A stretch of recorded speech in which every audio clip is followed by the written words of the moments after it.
Alright, so I uploaded that video a little while ago where I'm showing the studio, my home studio from 2010. And you know, if you've been watching my videos from my YouTube, you would have seen the way I redecorated the room since then. But regardless, I just want to show off the room in 2018. Kind of make a little comparison. Of course, this time around I'll film it in my perspective because I don't have anybody to film me at the moment. So you know what I look like already anyway. So all right, so 2018.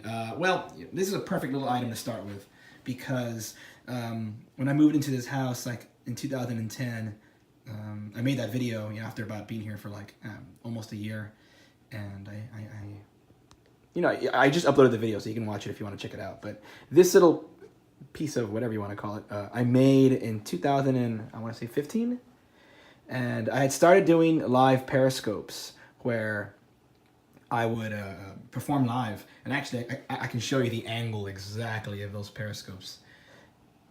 This right here, I put the camera right here and I perform, and people would watch. And I actually still plan on doing those. In fact, I just did one about a month ago, a little more than that, just acoustic, and I want to bring that back. It's a good way to perform and let people discover the music and my whole solo project. So yeah, but in 2015 I started doing it, and the room still looked exactly like the way it looked in 2010. Four peach colored walls without much going on. So one by one, I started buying different products and different different pieces of, I guess, furniture and just whatever, little things to put up, pictures, and like that New York photo over there of the Empire State Building. I remember that was one of the first ones I bought. Just decorations, that's the word I was searching for. Yeah, and one by one, I remember getting that little strip right there of like the brilliant, be the most brilliant color or whatever it says. And then the feature presentation I bought next. Then I bought the little spinny ball with lights at Spencer's. Because I was like, well, people watch the periscopes. I want them to actually I don't want it to just be boring. I just wanted to decorate the room, to be more exciting. And that wall was the first thing I did right there, and decorated. In case you're not familiar, that if you've ever, I don't know if I've really shown it in any angle, but I guess you see it a little bit. That up there is a lemon dude. He was the mascot for my first band, the Valley Lemons, which is a pop punk band. And got to do a little promo. And Valley Lemons music is on iTunes. So, and that is spelled VALLYLEMMONS. It's a pop punk band, and yeah, released some music with that project. And that was the lemon mascot. His name was Durf. So yeah, gotta represent Valley Lemons right there. So anyways, so we'll move on from there. Dartboard that I very rarely ever use, but Christmas tree that if it's not Christmas, I'll just turn it off, and then when it's Christmas, I'll turn it back on. So anyways, let me move on from there. So yeah, that was kind of a thing where I wanted people to see the periscopes and not be so bored with the way the room looked. And I wanted every item in this room to be well, if the camera pans, it's cool. There's little decorations everywhere. I'm always adding to it as well, but I'm starting to feel like there's not much more room for more. I kind of want to put wallpaper on that wall, and maybe I don't know, some sort of cool design that covers that wall. But anyway, there's not a lot of room in general. So going back over here I would use this for the periscopes to stall a little bit, because in the beginning I'd go live and this would be covering the whole room, see, and that would give me time to get in front of the camera and go to that computer over there and share the Periscope link on Facebook. And Twitter was automatic. Periscope shares to Twitter automatically, so I didn't have to do that. So once I would share it to Facebook, I would take a breather for about a minute. Well, I always have something like music going on in the background, and then when I was ready, I'd pull this thing down, and you'd see this angle right here, and I'd perform for 20 to 30 minutes, and it was fun actually. But then I stopped doing that. I stopped using this because I felt like the link on Facebook wasn't all that effective. I felt like people really weren't clicking in from Facebook. Darn those algorithms. But yeah, so I just started just going live instantly from there and skipped the Facebook link. Little piñata up there. I think it's a unicorn. So yeah, pop art, Snow White, and the one of 3 different Audrey Hepburn. Wait, is it Audrey Hepburn? I hadn't even noticed. Yes, I believe it is. My dad found it and he was like, "Oh yeah, Audrey Hepburn." So I put it up. This is the chalkboard wall right here, and I'll elaborate on the Audrey Hepburn thing in a little bit. So my big old bass amp that I don't want to say retired, but I benched for a little bit because I'm tired of lifting it with my back. So this is a good bass amp for when you want to like power through a venue that doesn't have a really good PA. You know, you got boom, boom, boom, boom, and yeah, you just if you got a good PA, this will do. It's my Fender Rumble, and I just bought that, not even a month ago. So somewhere around there. Anyways, back to the chalkboard wall. The thing about the chalkboard wall is once you fill it up, it's like, well, it's just there, And I try I add to it every now and then, little stuff here and there, and sometimes I'll retrace something because it starts to fade. Yeah, that's always kind of interesting. It looks cool though, man. I really like it. And when people come over, they'll add, something. My mom found this rolled up, like a big old poster rolled up, and I was like, I'll take that. That's nice. So, yeah, I've seen them on eBay a couple times. So, the frame we bought, and then we put it in there. Yeah, that was actually one of the first items that was in here. It was like on the white wall just by itself. I'm like, well, yeah, that's not gonna cut it. Cut it. We need to put something else here. So I chose the chalkboard wall. So, oh yeah. All right, drum set, same old drum set. When I record, and that's what I use for the most part. And let's see. Oh yeah, there's a funny story here with this one. I don't know if it's funny, but it is what it is. The album cover for the photo art for "Take Me to That Place." My mom, who's an artist, walked in here and I told her, draw something on the chalkboard, and she drew this little beach with I guess a volcano or clouds and a coconut tree with the ocean with the sun, and it's nice. And I added the title, and I thought you just drew the cover to my new song. So, and I say cover as in obviously it's not a physical release, but when you see the photo art on like Bandcamp or iTunes, Spotify, you'll see this right there. Let's see what else. That's good for the chalkboard wall. Yeah, she did this one also, which is The Impressionist Hath Left Room for Discussion. Painted that. Really nice painting. And the whole thing about it was supposed to match the music, which was very like, if you know anything about the Impressionist like art movement, one of the things, qualities about the Impressionist paintings is the big strokes, the big paint strokes. And I don't know if you can really tell over the video, but that's what I had her do with this one. Just kind of, especially with that water there, it's nice. All right, Audrey Hepburn number 2. Yeah, so one day I was like, obviously, me and my wife have watched that movie several times, Breakfast at Tiffany's. But I remember one time my dad, who goes out and finds lots of stuff, like at flea markets and thrift stores, he's always buying stuff. I told him one time, I was like, yeah, I really like the style, man, of that, New York, that old New York and Breakfast at Tiffany's kind of style, Audrey Hepburn with all the jewelry, And he showed up with that frame one time, and I was like, well, okay, that's cool. I'll put it up. Then he brought the big poster. I think my mom found this one because she had heard about that. And I got that poster. And I was like, oh, okay, that was good. I think I got a frame for it. Put it up. and then for a third time, he was like, oh, we found this Spanish version of Breakfast at Tiffany's. And I was like, okay, I'll put that up too. So it kind of looks like I got some like Audrey Hepburn obsession going on here. But you can blame my parents for that. And I guess if they get me something else, I'll be like, all right, I think there's enough. I think there's enough in here. And I found this at Ross, I think. It was like $20. It's really big, actually. And that was one of the first items I bought, as well as these, I forget what you call this sort of setup of light with light bulbs. But I very rarely use it, but it's cool. I like the way it looks. Girl of Glass artwork. In case you're unfamiliar, Chris Guy Musical Supplements. All right, Telecaster. I think the first song I recorded with the Telecaster was Take Me to That Place. This one. Yeah, and then since then I've been using it. The Fender Jazz. Bret Michaels. What do you call it? Stuffed animal line. You know what a. You know, man, he's a freaking rock star. He even has a stuffed animal.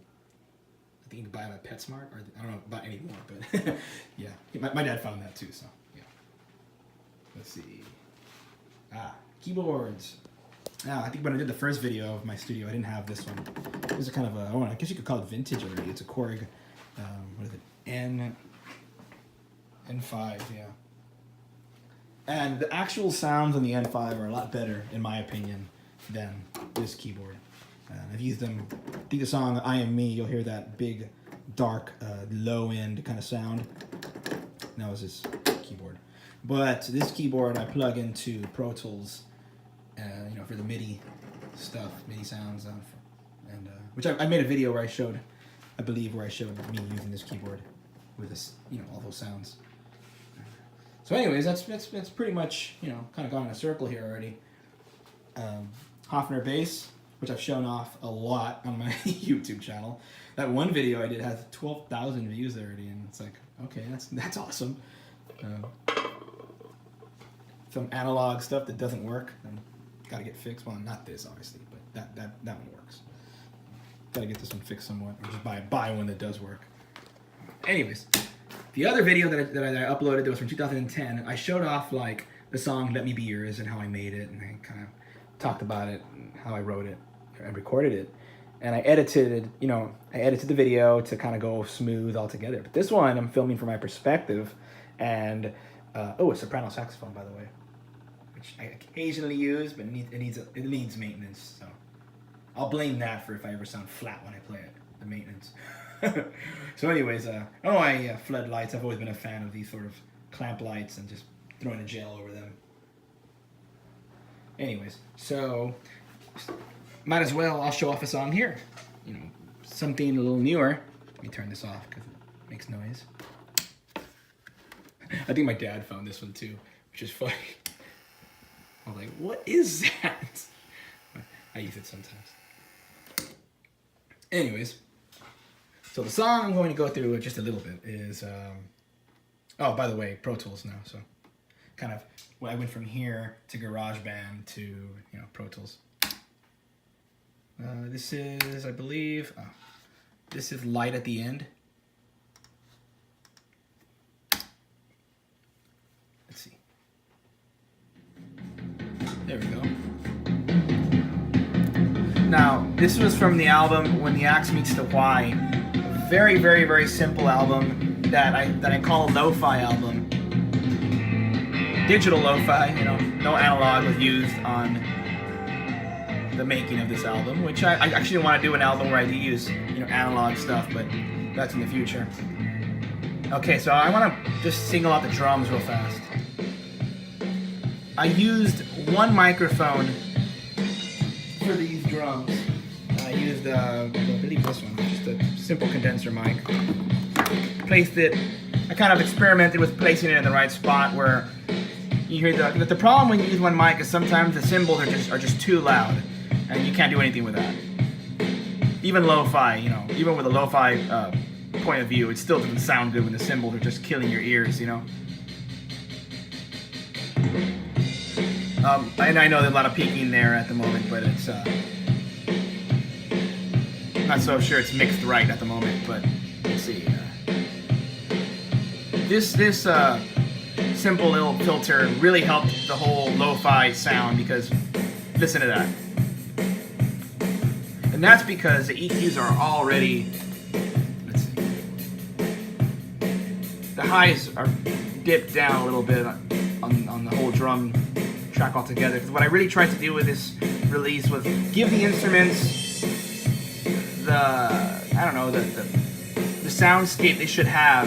That, you know, take up the whole stereo area with a sound that I believe the drums should be giving out. And for this album, I went with taking some high offs. It's very, very brassy and almost almost pretty much annoying. So this filter really helped me remove that. See there, at that point, the cymbals are really, really washed out. And it brings out that lower end of the drums. So when you throw on the bass over it, I picked a spot where the bass is not there. It'll come back right now. So the guitars, so basically what I'm saying is everything takes up a different part of the mix. Like the guitars are for somewhere in the mid-high range, the bass are in the low range, the bass drum is a little above the bass.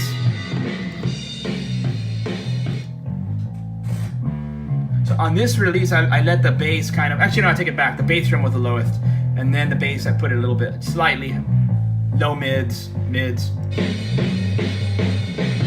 Because I was dealing with the fact that the bass drum and the snare, they're all together on this one track. So that's why I experimented a lot with making sure the drums would all come through together. Mono, of course. I'm gonna start over again. And then just not a lot of tracks, as you can see. And that was the whole point of this album. I really wanted to make the most out of the songs and just show the songs in a very raw form. And as good as possible, though. I didn't want to like just settle for anything. So I took a while to make sure the drums were all, you could hear everything. And there's the bass. I didn't mind that the bass didn't have a lot of high end. But you'll see right here. Peaks right there in the middle, low mids right there.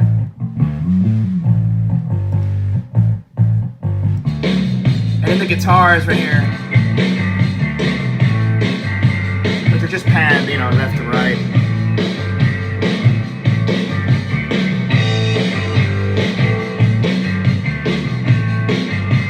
Guitar 3 is usually a more intense distortion, a higher gain, which I believe probably comes in the chorus. Let's see. Yeah.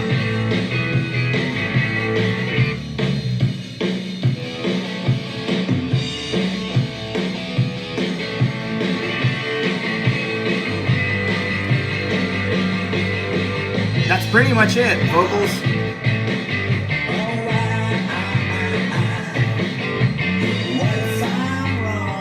Now this, the vocals.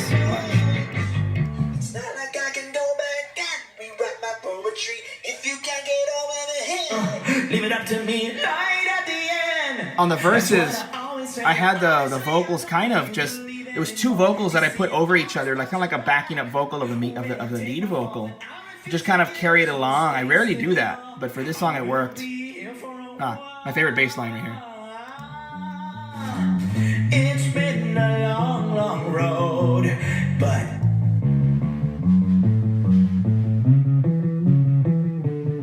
yes. Well, that's it right there. I mean, it's a very, very simple mix. I mean, what is that? 1, 2, 3, 4, 5, 6, 7, 8 tracks.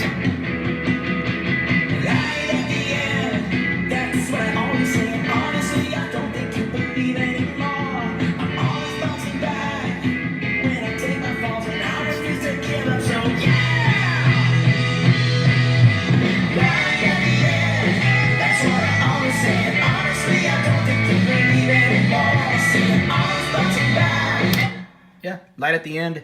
That's actually an older song of mine that I brought back for this album, and yeah, I mean, I do that occasionally. I don't really well, in this case, I didn't re-record it. I never really had recorded it, but it was an older song, and it just kind of fit the style of these songs from you know, the Axe album.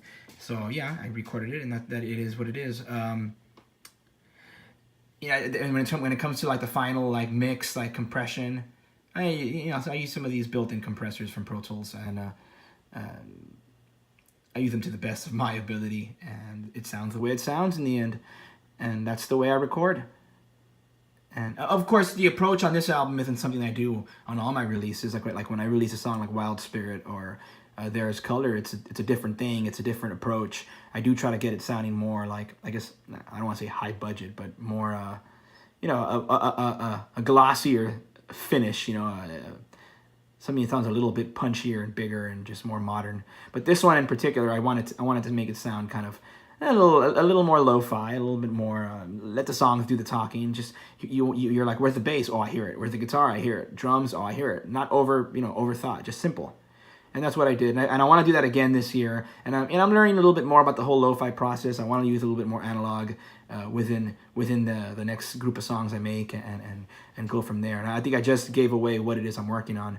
I'm working on some new songs that are going to be kind of like, I guess, part 2 of this Axe album. Not in terms of like the themes or anything, but just like another album that's kind of in the lo-fi world. And yeah, I'll experiment a little bit with analog and Pro Tools and see what it sounds like.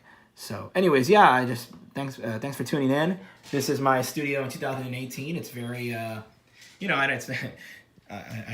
try to make the most with what I have, and I upgrade here and there when I have the money and when I feel it's time.